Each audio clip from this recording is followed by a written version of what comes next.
Dun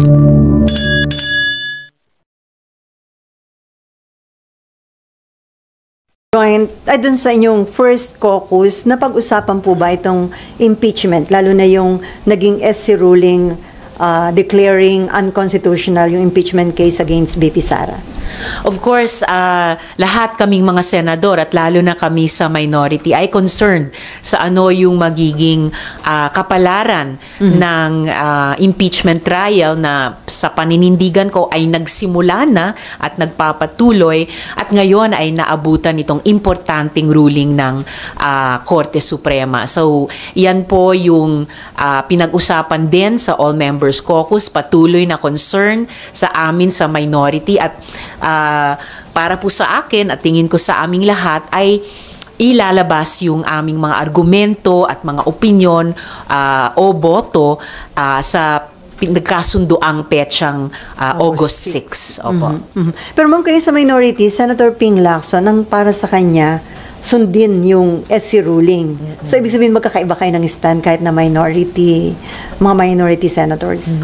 May mga pagkakaiba-iba man kami ng concerns o opinion dito tungkol sa impeachment. Nagkakaisa po kami sa minority na dapat magkaroon ng maayos na desisyon.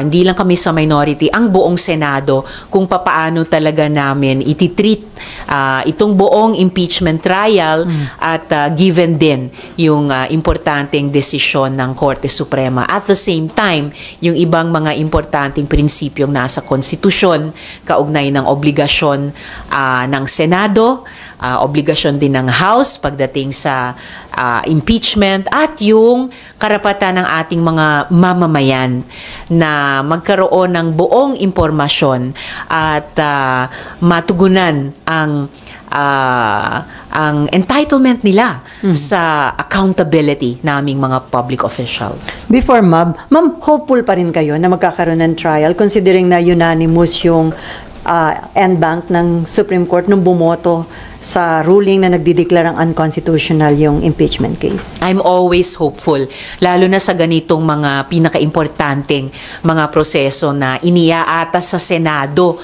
na may partikular na obligasyon. So, ilalabas ko rin yon, mga argumento, opinyon, pati boto, kaugnay ng pag-asang iyon sa August 6. Okay, Mav, and then si RG. Hello. Hello. Okay. Yeah. Meron po kasing ilang senators na nag-raise ng concern na baka raw po pag hindi sumunod yung Senado sa SC ruling ay magkaroon ng constitutional crisis. Your comment lang po. Wala namang may gustong magkaroon ng constitutional crisis ni political gridlock o deadlock na sinabi naman ng ibang observers.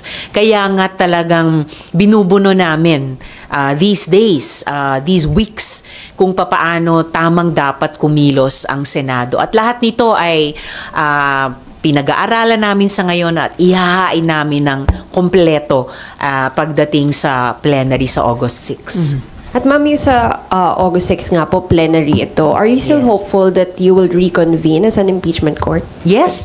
I think the court is still convened. Ang trial ay nagpapatuloy. Kaya hopeful ako at yan ay magiging laman din ng aking mga argumento at opinyon sa August 6 na patuloy kaming magko-convene patungo nga dun sa pinaka-importanteng paghain ng mga ebidensya at mga witnesses dun sa bawat article of impeachment. Pero yung sa August 6, ma'am, yung deliberation tungkol sa impeachment, saan gagawin yun? Sa plenary session ninyo as legislative body or magko-convene kayo on August 6 as impeachment court? Ano yung usapan, ma'am, dun sa caucus? Apparently, tatalakay na kami ng mga issue ito bilang Senado muna, bilang legislative body. Okay, RG. Personally, kayo po, anong pong position ninyo? Susunod po ba kayo dun sa Supreme Court or hindi? Kasi for your other colleagues, even the majority, they made their sentiments clear. May mga nagsabi na kung sino yung pabor sa pagsunod at hindi. Lagi kong nirerespeto din ang Korte Suprema tulad ng inaasahan kong mutual respect nila sa iba pang mga branches of government. Kasama na ang legislature kung saan nakapabilang ang Senado. Kaya ang disposition ko, at naririnig ko yun sa iba pang mga colleagues ko, ay maghanap ng pagbabalanse o harmonization, no, sa pagitan ng pagrespeto sa Korte Suprema, pagtaguyod sa mga responsibilidad namin bilang Senado at pagtupad sa aming mga obligasyon sa ating mga mamamayan na nag-e-expect at tamang nag-e-expect sa amin ng pagtaguyod din sa accountability ng mga public officials. Ma'am, I remember your statement when the ruling came out, and parang I would like to clarify, do I take it to understand na parang you feel na talagang humirap ang impeachment because of the may mga nilagay silang requirements eh. Additional requirements. Actually, yung requirements o additional requirements na iyon para makapagsimula ng isang impeachment process ay isa sa ilang mga seryosong tanong pa rin, seryosong concerns na meron ako at naririnig ko rin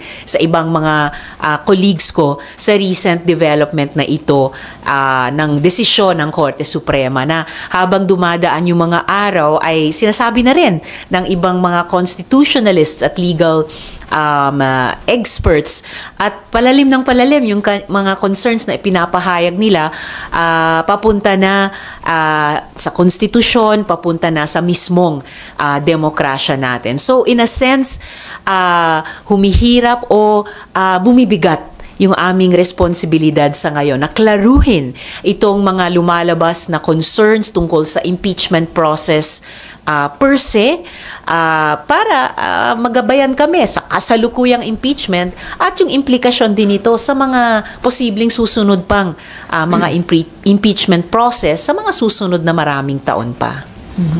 Balikan ko na yung Senate Joint Resolution number 1 po ninyo.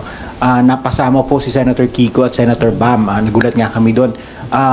Is that something that sasama pa rin po ba sila in future resolutions of the minority?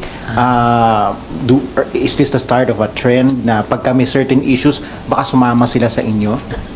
Hindi ko naman masabing trend ito na nagsisimula ng pagsama on a case-to-case basis.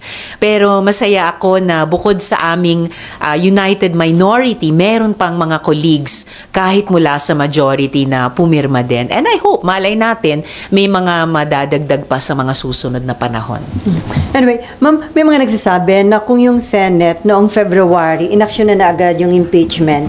Tapos na sana yung impeachment trial kay BP Sara. Pero according naman kay SP Cheese, parang vindicated na naging maingat nga yung Senate dahil paano kung tinapos nyo yung trial, kinonvict nyo si BP Sara, and then ganito yung naging ruling ng Korte Suprema. So ano daw yung magiging sitwasyon ngayon ng Senate?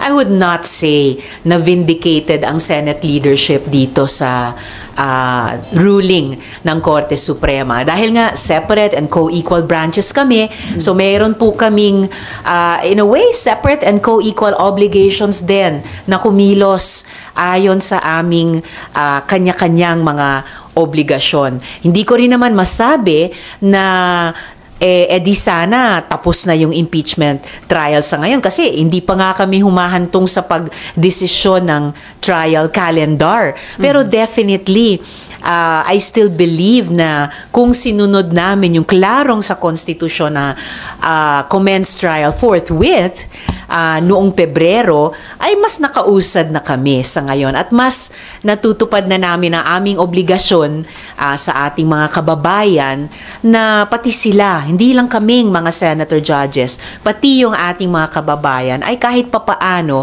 nagsisimula ng malaman ano ba yung mga ebidensya at witnesses sa mga articles of impeachment by now.